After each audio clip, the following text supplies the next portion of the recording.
अस्सलामुअलैकुम everyone, this is फिलहाल from VideoWaliSarkar और आज के इस वीडियो के अंदर हम अनबॉक्स करने जा रहे हैं Nokia 6.1 प्लस को। अब ये मोबाइल फोन इंटरनेशनली तो 6.1 प्लस के नाम से आया है, चाइना में X6 के नाम से आया था और चाइना वाला जो नाम था वो मुझे काफ़ी हद तक पसंद भी आया था क्योंकि ये एक डिफरेंट किस्म की डिवाइस थी। लेकिन पाकिस्तान के अंदर अब ये आया है तो इसको अनबॉक्स हम करते हैं, देखते हैं कि हमें बॉक्स में क्या मिलता है। प्राइस की बात कर ली जाए तो ये 35,800 के अंदर आया है पाकिस्तान में, तो ये एक महंगा मोबाइल फ़ोन है और इसके अंदर कुछ बहुत अच्छी चीज़ें होनी चाहिए अगर ये मोबाइल फ़ोन मार्केट में सेल आउट होना चाहता है। तो आज के इस वीडियो के अंदर हम इसको अनबॉक्स करेंगे। एक आने वाली वीडियो के अंदर मैं आपको इसका रिव्यू करके दिखाऊंगा। अब ज़्यादा टाइम नहीं वेस्ट करते, चैनल को आप लोग सब्सक्राइब कर लें, आए अनबॉक्सिंग करते हैं। ओके जी, तो काफ़ी इंतजार के बाद ये मोबाइल फ़ोन फाइनली हमारे ऑफिस में आ चुका है। इसका नाम है Nokia 6.1 प्लस। इस मोबाइल फ़ोन को इंटरनेशनली इस नाम से लॉन्च किया गया था, लेकिन अगर आप बात करते हैं चाइनीज़ मार्केट की जहां पर ये सबसे पहले आया है तो वहां पर इस मोबाइल फ़ोन का जो नाम था वो X6 था। बॉक्स जो है वो ज़्यादा कुछ डिटेल्स के साथ तो नहीं आता। सामने की तरफ Android 1 की ब्रांडिंग है, जिसका मतलब ये है कि इसकी जो अपडेट्स हैं वो नोकिया के दूसरे फ़ोन्स की तरह आपको काफ़ी तेज़ी से मिल जाएंगी। एडवांस टेलीकॉम की वारंटी के साथ ये आता है। बॉक्स की बैक साइड के ऊपर कुछ स्पेसिफिकेशन लिखी हुई है और अगर मैं आपको यहाँ पर जूम इन करके दिखा सकूँ तो 5.8 इंचेस का डिस्प्ले है जो कि 19:9 एस्पेक्ट रेशो के साथ आता है और ये फुल HD प्लस रेजोल्यूशन में है। तो ऑलमोस्ट फुल HD रेजोल्यूशन है, लेकिन क्योंकि डिस्प्ले लंबा है तो उन्हें फुल HD प्लस लिख दिया है। उसके अलावा 16 मेगापिक्सल का आपका बैक कैमरा है जो कि प्राइमरी सेंसर है और 5 मेगापिक्सल का दूसरा कैमरा है जो कि आपको डेप्थ प्रोवाइड करेगा, जो बोके का पोर्ट्रेट का इफेक्ट होता है वो मिलेगा। एडवांस्ड AI इमेजिंग की टेक्नोलॉजी यहाँ पर इंट्रोड्यूस करवाई गई है। अब जब बात आती है AI की, आर्टिफिशियल इंटेलिजेंस की, तो ये हर ब्रांड के लिए डिफरेंट है। ऐसा नहीं है कि अगर AI लिख दिया गया बॉक्स के ऊपर तो वो अच्छी तरह काम भी करेगा। उसके अलावा यहाँ पर ड्यूल साइट मोड है जिसको नोकिया किसी हद तक बोथी भी कहता था। शुक्र है इसका नाम जो है उन्होंने अब चेंज कर दिया है। उसके अलावा कॉलकम स्नैपड्रैगन 636 का इसके अंदर प्रोसेसर लगाया गया है और कितनी रैम है कितनी रोम है वो तो लिखा नहीं हुआ।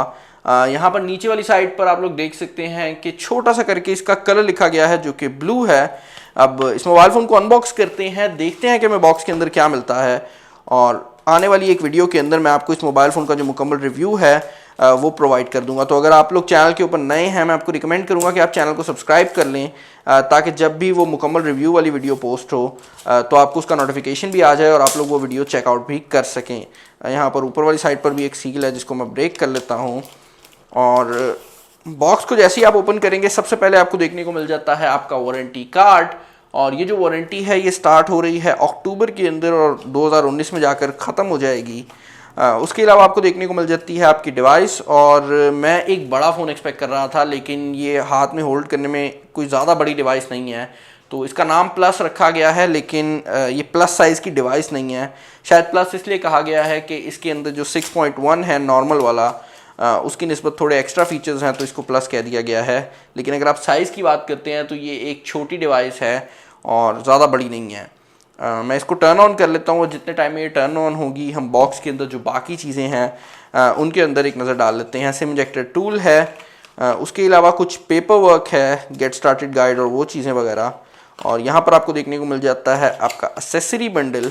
अब मुझे उम्मीद है कि ये नॉर्मल क्वालिटी की एक्सेसरीज़ होने वाली हैं क्योंकि नोकिया के साथ हमेशा ही एक तरह की चीज़ें आती हैं। यहाँ पर एक केबल इंक्लूड की गई है जो कि काफ़ी अच्छी क्वालिटी की है और इंटरेस्टिंग बात यह है कि ये USB Type-C के अंदर आती है।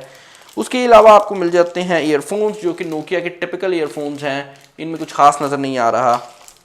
इसके अलावा आपको देखने को मिल रहा है आपका पावर ब्रेक और यहाँ पर जो पावर ब्रेक है अगर इसकी रेटिंग की बात की जाए तो काफ़ी छोटी करके लिखी हुई हैं और इसकी रेटिंग 5 वोल्ट 2 एम्पेयर है। तो ये क्विक चार्ज या इस तरह की किसी भी टेक्नोलॉजी को सपोर्ट नहीं करती।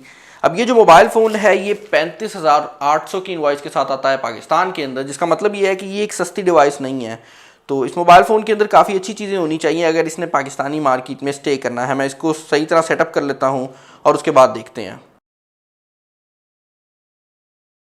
ओके जी, तो ये फ़ोन फाइनली सेटअप हो गया है। अब एक चीज़ जो कि मैंने नोटिस किया वो ये है कि इसका जो फिंगरप्रिंट सेंसर है वो स्पीड में तो काफ़ी अच्छा है, लेकिन इसकी जो लोकेशन है वो काफ़ी अजीब है।